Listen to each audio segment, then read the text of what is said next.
everybody. This is a Time to Care the Caregivers podcast. I'm Isabel Melgarejo, your host.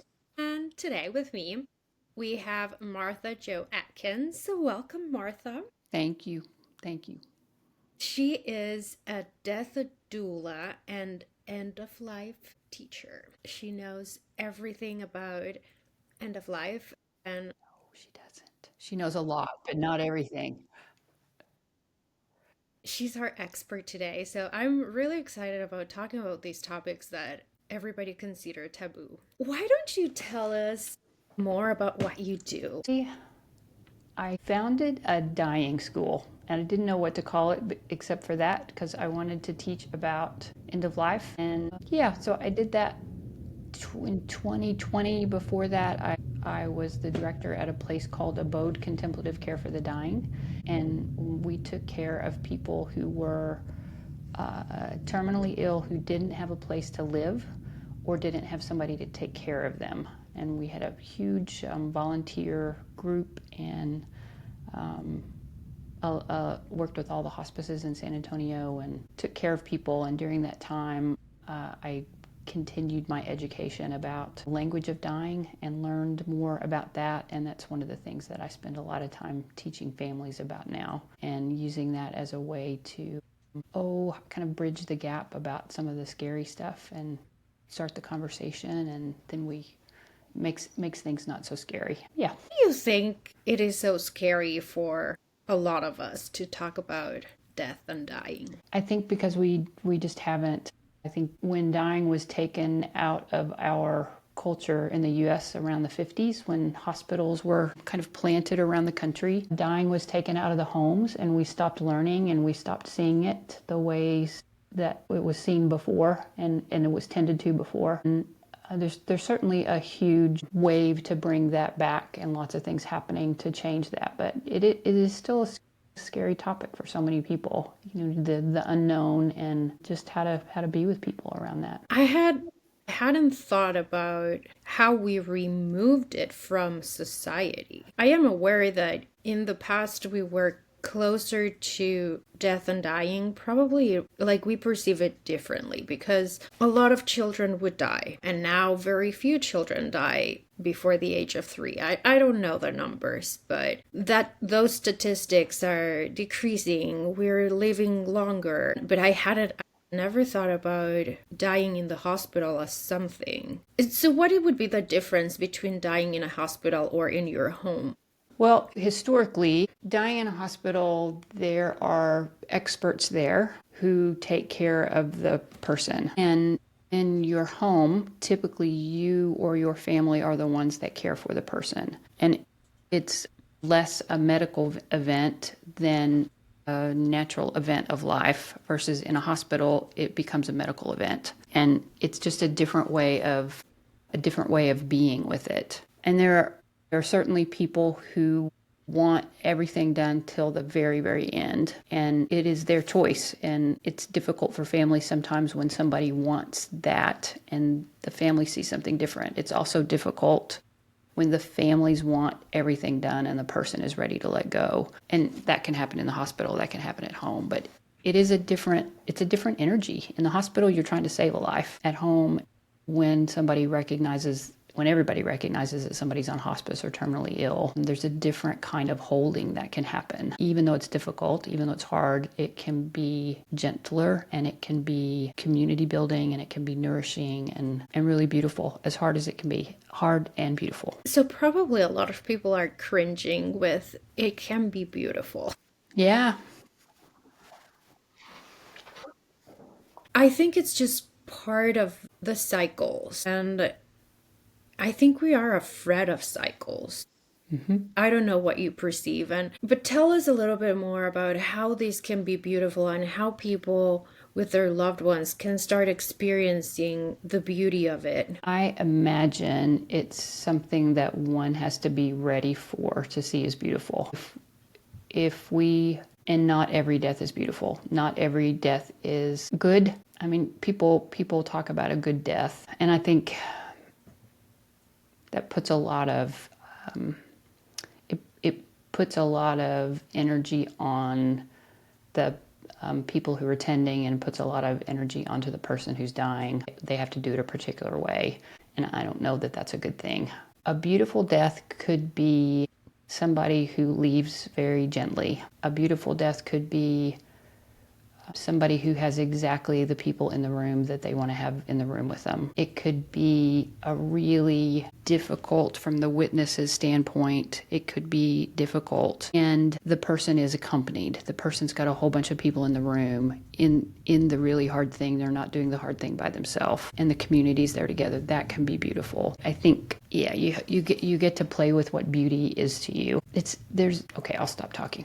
Have you had an experience of a beautiful death? I didn't experience it as beautiful because when my dad passed, it was sudden. Yes. So when you're not ready, Yes. I wouldn't say it was beautiful for me, Yes. but it was beautiful for him because he was with his wife, he was with his two daughters and his granddaughter, and he was playing with my niece. She came.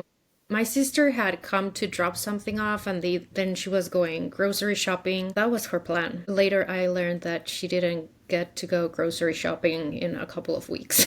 Oh gosh.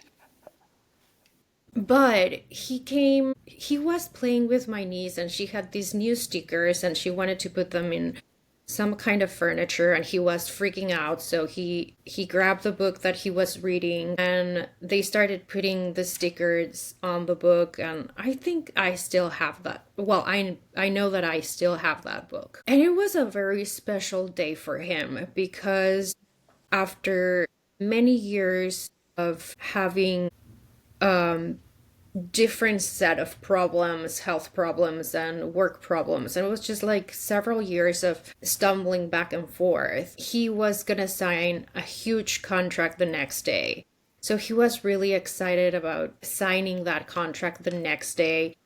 He was surrounded with a lot of people that loved him. He was, and I know that the relationship that he had with my niece was very special. He would take care of her often, and they would just play a lot. So I think for him, death was very special and very gentle, and even though for me it was not. Yeah. It was fast and unexpected, it sounds like. Yeah, he just started snoring and fell. Yeah. Our neighbor was a very good friend of mine. He's a doctor, so I found him.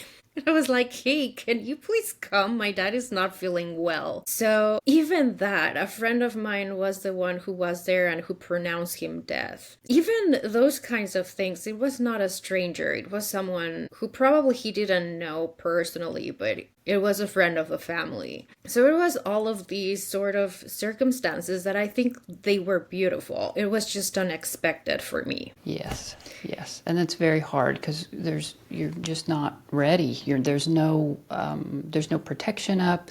You're not expecting it all, and it's such a shock. It's such a shock. So how can you help families navigate this? Because at least for me in particular, it took me a good chunk of time to came to peace with it. Yeah, it's funny. I spend most of my time and work now with people with life-limiting illness and then terminal illness. And how I got started with this work is because my brother died unexpectedly in a moment. He was here one moment and he was gone the next moment.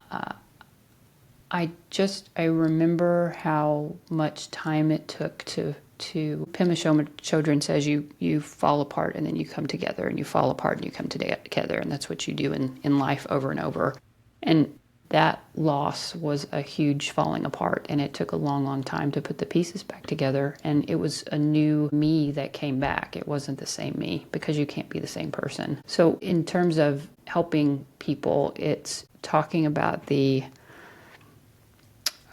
just the pain of it all and the unexpectedness of it all, and affirming all of that, and honoring people's knowing about themselves and their bodies knowing about themselves. Like if they need to rest, they need to rest. And if they need to work, they need to work. If they need to be with people or they need to be alone. We have all these ideas about how people are supposed to be healthy.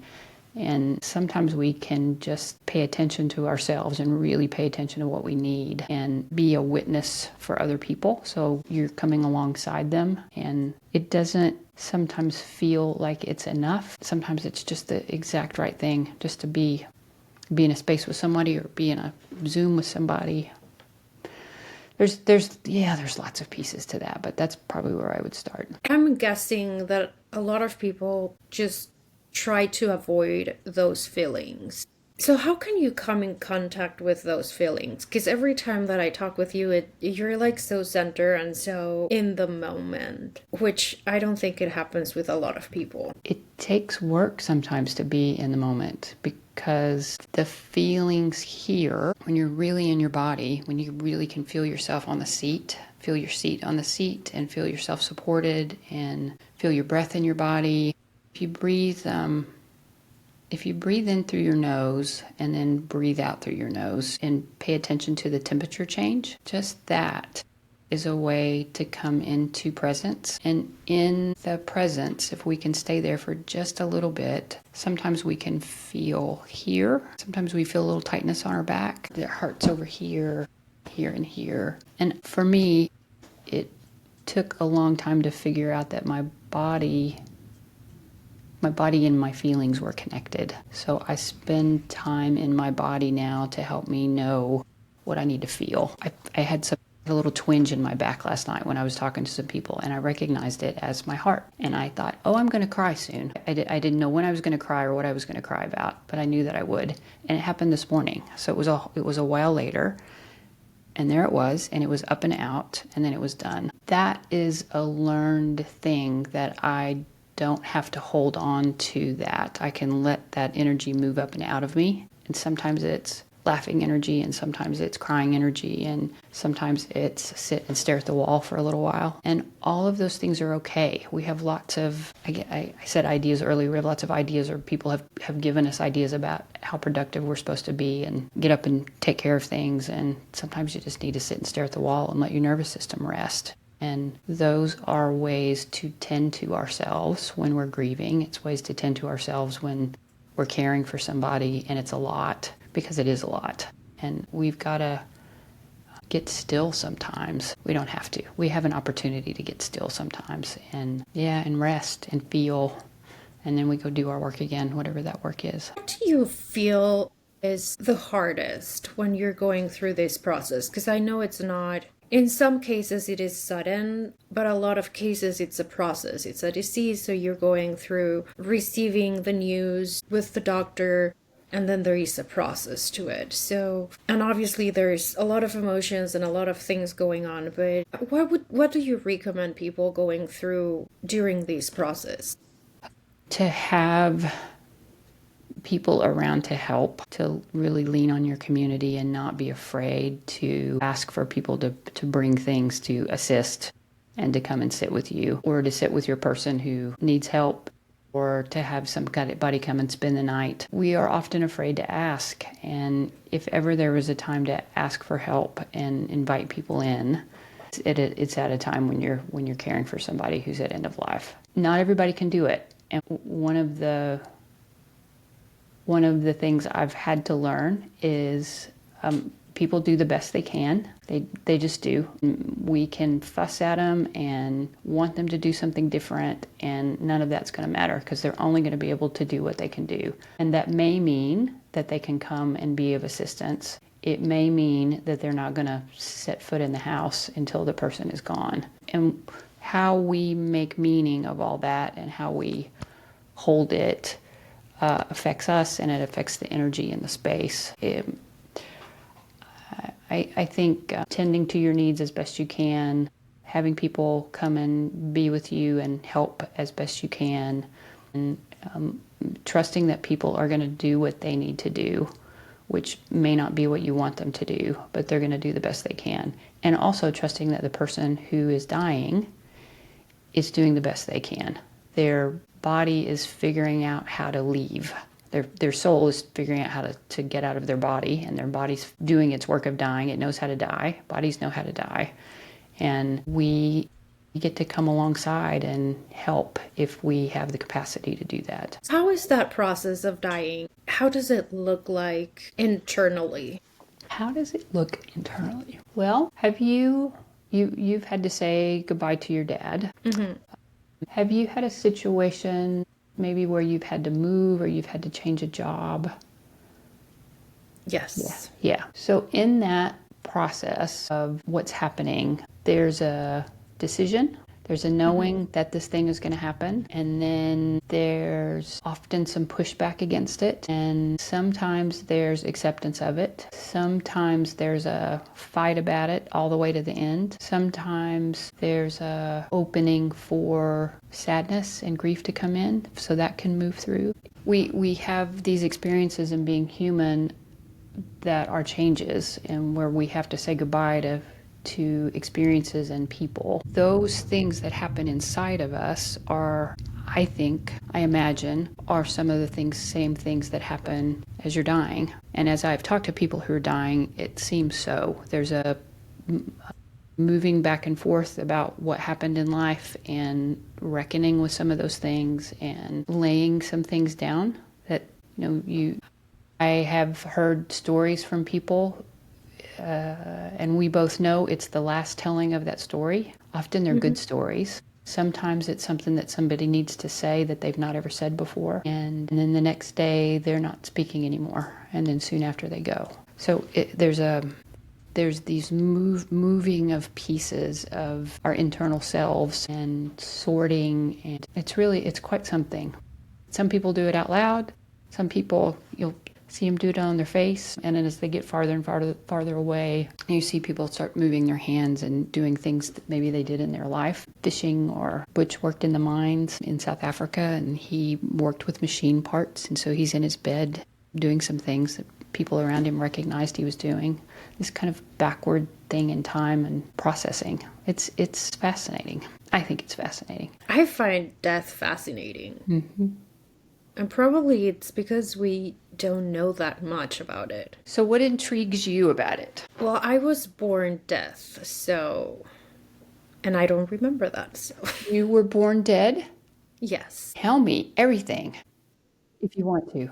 Of course. As people know in this podcast, my family has been very secretive about many things in my life. So I didn't know any of these until probably my late teens. And my mom went into labor, and I swallowed amniotic fluid. So while my mom was in labor, the doctor told her that she should stop doing the labor because I was gone. Eventually, they needed to take me out of her body, I guess. Yes.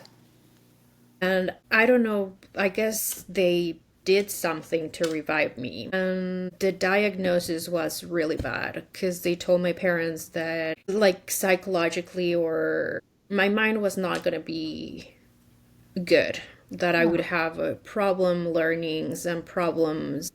You have a disability. Yeah. Yeah. I was diagnosed with a disability. And what my parents decided was to educate me and raise me as a regular child. They never reported in the school that I had a disability. They never said anything because I believe it's part of the questionnaires if there was any complications. So they lied through my whole life about that. And I do remember that I finished going to tests and stuff until I was probably 8. So they would take me with the different doctors, and eventually they said that I was good, that my learning abilities were normal. But that is one of the reasons that I find it fascinating, because I was there, and I wish I remember what it was like. That's why I find it fascinating. It is fascinating. In the somatic work in which I was trained, which is from a guy named Peter Levine, it's called somatic experiencing. And one of the areas of that work is working with adults on their birth and what their body remembers. And I make up that your body remembers. You may not remember, but your body does. And there's movements that happen, different ways to work with that, but it's fascinating. I wonder how have you thought about dying? Besides, it's fascinating, but have you wanted to look at it more? Has it been something to stay away from? There are two topics in life that just fascinate me. One is sex and the other one is death. Yeah. Sex is about aliveness and death is dying. That makes complete sense to me. Yeah. And what I find so interesting is that those two things are so common in life, but still we are taught not to never talk about it. Yeah. I remember in school, like, death was never part of the conversation. And then sex, it is a whole taboo. You don't teach children the right names. And there is like so many things around it. And Yes. for something that everybody does. Yes. So in 1969, there was a book published by Elizabeth Kubler-Ross that was called On Death and Dying. That was the most popular book in the country, one of the most popular books in the country. And the other book was The Joy of Sex. And nobody talked about The Joy of Sex, and they probably didn't talk about On Death and Dying very much, but there was a little time period where those were the two books that were in our culture. And I love that you brought it up. You're right on. Those are the things that we're often afraid to think about and talk about. And they are part of our living, and they add richness when we can talk about them, talk about those subjects, and learn about what we need and how to be in connection with people with both of those. It's can be so profound. Yes. And I don't know, probably you can correct me if I'm wrong, but a lot of how we perceive death, it's based on culture. Yeah, where you grew up and the messages you were fed, and then as you grow into adulthood, the explorations you have. And there are people who certainly are seekers around end of life and death and dying, who open to different experiences beyond their culture. That sounds. I don't know that I'm the truth bearer of that, but I guess I would agree with you.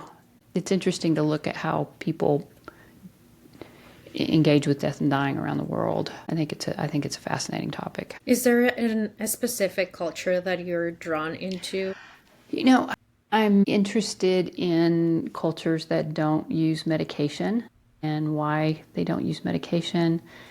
And we use it, and some people understand the benefits of it, and some people think you go on hospice to die. Well, you do go to hospice to die, but that hospice takes you and gives you medicine, and that's the reason you die. And that's not the case at all. The hospice gives you medicine, and the body relaxes, and then the body can do the work it needs to do. You can give somebody two people side by side, give them the same amount of medicine, and one will die very soon, and the other one stays and stays and stays. It's the body figuring out what it needs, and the medicine is an assist.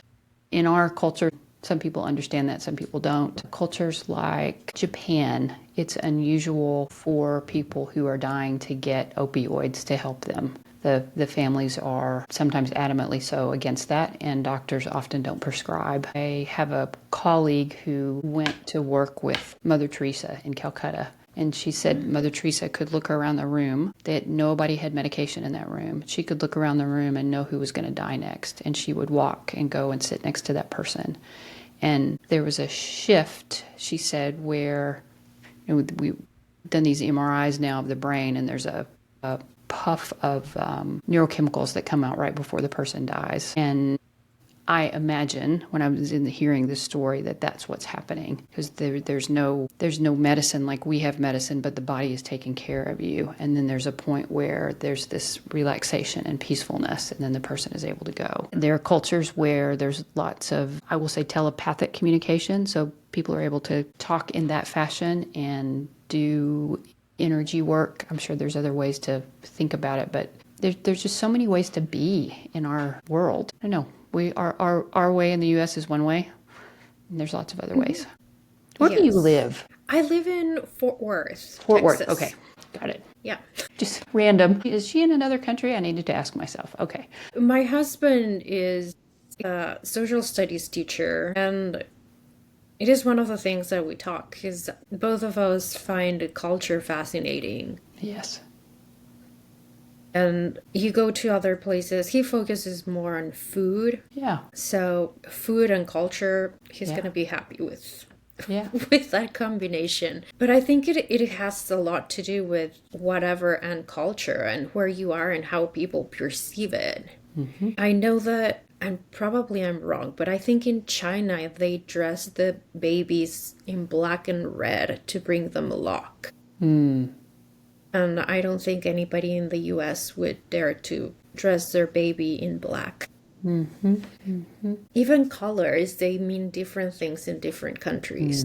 They sure do. Yeah, it's quite something, isn't it? Quite something.